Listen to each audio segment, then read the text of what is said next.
What's up guys, it's Shanna and welcome back to another episode of the iherng podcast, and today we will answer a question from Wei. Dear Sean, thank you very much for choosing my email to answer. I have been following your channel for 1 to 2 years now and I am pleased for your success. You have provided invaluable information regarding the property market which I would not have known as my family does not regularly talk much about property or investments in general.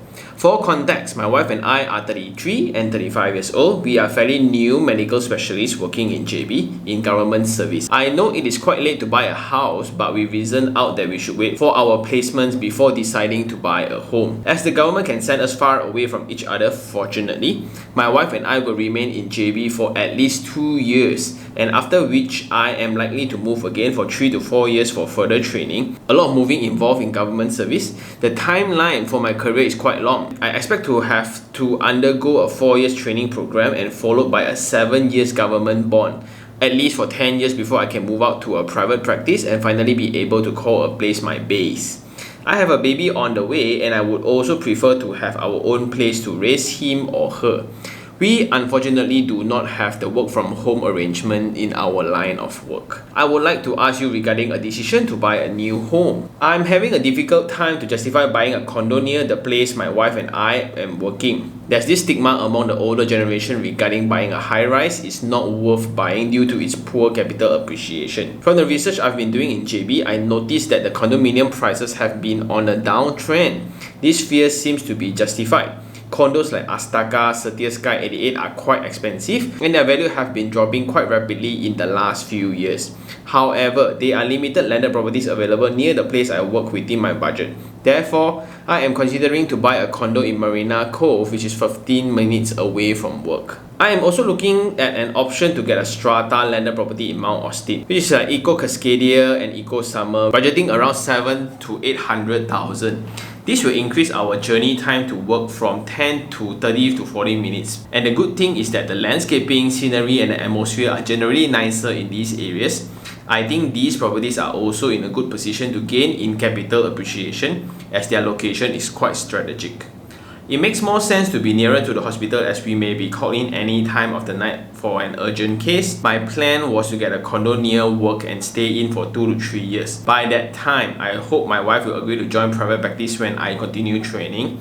Once there, her job location is secure and we can look for a more permanent home which is landed, as the move to private usually comes with a 5 to 10x income jump. I'm not exactly sure what will happen with the condo as the current rental rate does not seem to cover the monthly installment. Selling will be an option, but again it seems like we all need to bite the bullet and take a loss on the sale. I would love to hear your advice in this context. Best, Wei Yang. So Wei Yang, thank you very much for several things. One is to support the channel, number 1. Number 2 is to write in an email. Number 3, to serve the public with your skill sets. So you are saving people.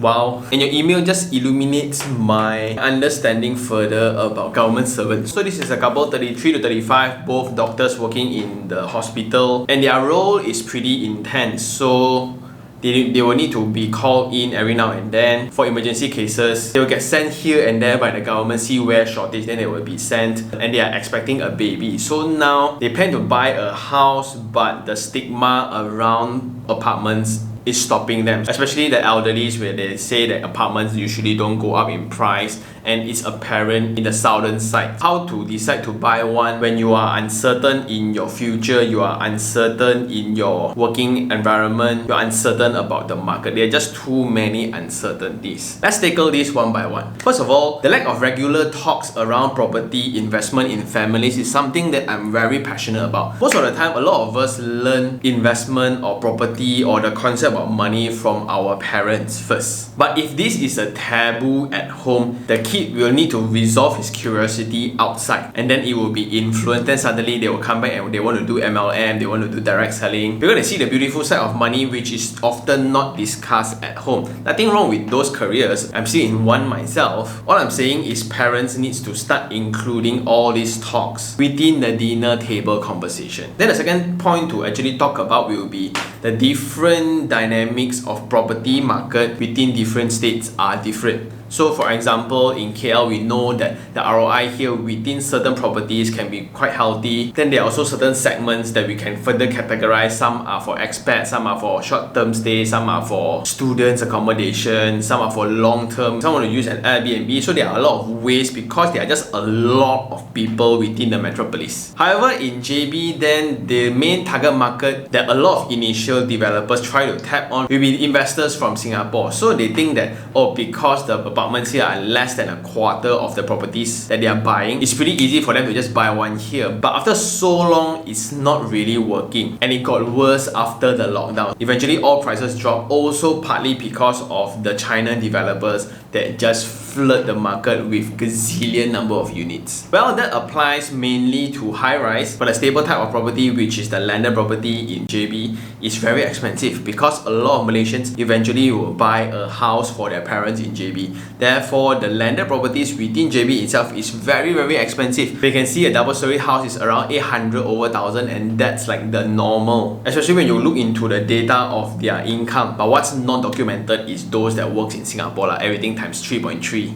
Right. So now my advice to Wei will be number 1. In these uncertain times, what should be priority? Personally, I think it should be the flexibility, because you may suddenly be sent here, you may be sent there, may suddenly here training 7 years, suddenly there training 5 years. So to me, when we are trying to prioritize flexibility, right, there's a few things we can do. Number 1 is to not own a home first, because that just ties you down in terms of commitment. Let's say if you were to buy an 800,000 house, right, and immediately before you sign the papers, you got sent to other states. Then what's the point of having the house? Especially when you have a kid upcoming and your wife needs to urgently attend to cases within the hospital. So it's going to be a nightmare in terms of logistics. What I would recommend is this. 1 is to rent an apartment close to your workplace. Anytime come back home and rest and go to work if you need to. Of course, there's this dream of providing the best to our baby.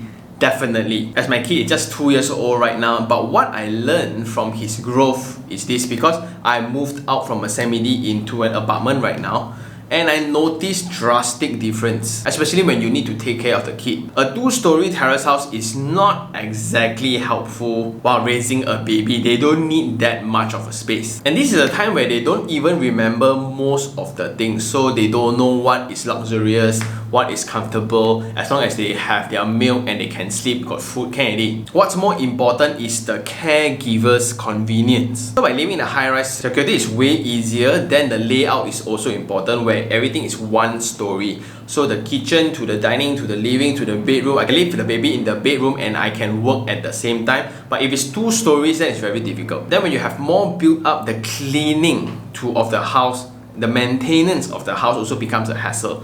Trust me, when the baby comes up, you're gonna be really busy. Taking care of the baby is easy. Breastfeeding the baby is a hassle. Cleaning the bottles and devices, getting a lot of rest is going to be very challenging, especially in your field of work. So I wouldn't recommend a longer traveling journey. Plus, on top of that, at this very gloomy property market, what would be the best? You are paying very cheap rental for a very expensive product. Products that were 1 million, that were 900,000 in selling price, now you can rent them for a relatively cheap price. So that's part of flexibility. The other part of flexibility, if you want to start investment, I would suggest to invest in a property for sole investment purposes. It's not for you to build a family, then you can expect capital appreciation and whatsoever. If you want to invest in a property, I would suggest to go for a property that can generate cash flow. But the problem to that is then the approach to deals. Currently in market of such, right, there are a lot of opportunities in JB right now, especially as a VIP within the Far Capital company and property investment company, right? There are a lot of deals that are being crafted within that state. So if you guys are interested to get access to those deals, there's a link within the video, you can go check it out. My recommendation is to join the seminar first before deciding whether to join or not. But the deals that they are offering right now is just different, because if you go hunt for properties as an individual, it's going to be pretty tiring, it's going to be pretty exhausting, and you do not get to leverage. So if you walk into a property developer, you're paying retail price. But of course, those properties within the system are not exactly for own stay purposes. They're more inclined to investment, which is something that you guys should focus as a couple. So the second thing is that urgency to get a home.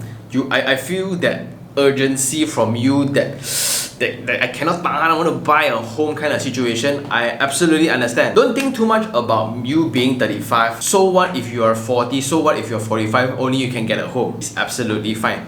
But why not acquire one as an investment that can generate rental? Then 2 to 3 years later, get property B that can do the same. Then another 2 or 3 years later, finally you can do your private practice. Your income suddenly 10x. Only you start hunting for a home. Then maybe your wife will join you, then suddenly your income 20x. By then you may be 45, your wife may be 43, your kid might be 11. Then only they will need the space to run around for cycling. Children can be really active, and that's the age where I think a real own stay home is relevant. Yes, by then 700,000 house today might cost $1 million 10 to 15 years from now. But by locking down one landed home for you today, doesn't really make sense. If you were to buy this, you need to travel longer. Then what if you get posted somewhere else, you don't even get to use the house, then you need to rent it out to somebody else. Then who takes care of the maintenance of the property? And every month you still need to top up in terms of installment. Every month is still a deficit in terms of cash flow. Yes, eventually 15 years down the road, it's a 1 million house, but do you really earn the 1 million?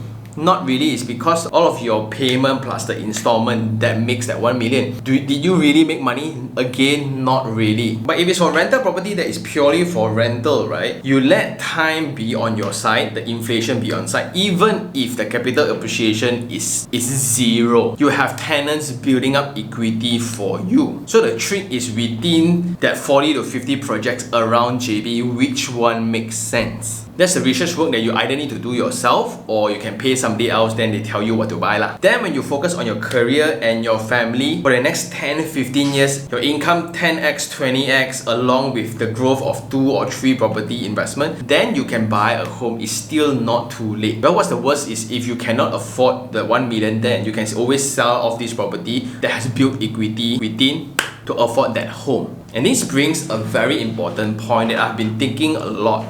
I think a proper home should only come when I'm 40-ish, 45. This is assuming we get married around 30, then the kid comes out around then. Because as I'm living through this life myself, Malaysian, we practice this thing called JIC, which is just in case. There's this just in case mindset that we all carry. Buy first just in case we need it. Right? Buy first just in case it gets expensive. But in other words, there's this concept called just in time. I should get that particular home just in time when I need it. In the meantime, I can use the capital and I can use my credibility to build something else first, which is exactly what I'm doing. So I had this conversation with my friends during the weekends. Many asked me, when am I going to buy a landed property as my home? And I thought about it. The answer is within 10 years time, when my kid, now he's 2, maybe around 10 years time he's 12, then he'll get really active, he starts growing, and suddenly he needs privacy, his rooms needs to have his own ensuite, and he needs his own space whatsoever lah. Then only I'll get one. If I cannot get one because I cannot afford, what's wrong with renting one? Because you think about it, landed rentals are usually not as healthy, right? You think about 800, 900,000 property, you get to rent for 1,000, 3,000, 5. But the monthly installment for those properties is around 3 to 4,000. Instead, use those extra 1,000 plus along with the DSR to get other investment units instead. Of course, the attractiveness of buying now and sell later for a landed property, it makes a lot of sense. But when you really do the tabulation of cost, right, do you really make money by paying the installment plus interest along that period of time? I don't think so. It's a lot though. It's just somewhat a forced saving, and inflation help you cover installment. That's about it. But of course, if it's a need for the family, then must get like it's part of the need already ma. But if I'm given a choice in your scenario, I would absolutely execute what I recommended, which is to rent a place very close to the workplace so I can be very close to my family. I don't want to waste any more time for traffic, and because there's a lot of uncertainty in my life right now, I can move and uproot anytime I need to. And it doesn't really matter for the baby right now. They are just so young. And what's fun for kids right now, like my kid absolutely love the facility there for swimming pool, for playgrounds and all. And it's just a very easy hassle to just bring them down and burn their energy without worrying about cars, At the same time, if you really want to buy or own a property, I would suggest you do that decision with an investment mindset that focuses on figures only. So the trouble with your current situation right now will be the lack of time and access. So I would suggest you to check out the Far Capital platform, where they are bulk purchasers, they arrange deals with developers. But on top of that, they do a lot of financial screening for customers, but this is not a hard seller. Do check them out only if you are interested. Because some might also argue property might not be the only thing that you should look at. Because of flexibility, maybe stocks can be easier for you, maybe bonds, maybe ETFs, maybe some other things lah. But if I were you, I will keep my options open. And I guess that's all for now. Thank you very much for writing in. It's very inspiring that you're trying to juggle so many things. And thank you for sharing that very tough journey of being a medical doctor lah. Wow. This medical practitioner, so much effort, so much uncertainty. Yeah, at the same time, you can go check out the LPPSA thing that I had with Rina. Maybe that can come in handy since you are practicing in the government sector anyway, right? And I guess that's all for now. For those who still have any questions regarding real estate, do just email me at taniherng@gmail.com, or you can just DM me on Instagram, iherng, and I will see you guys on the next one. Ciao.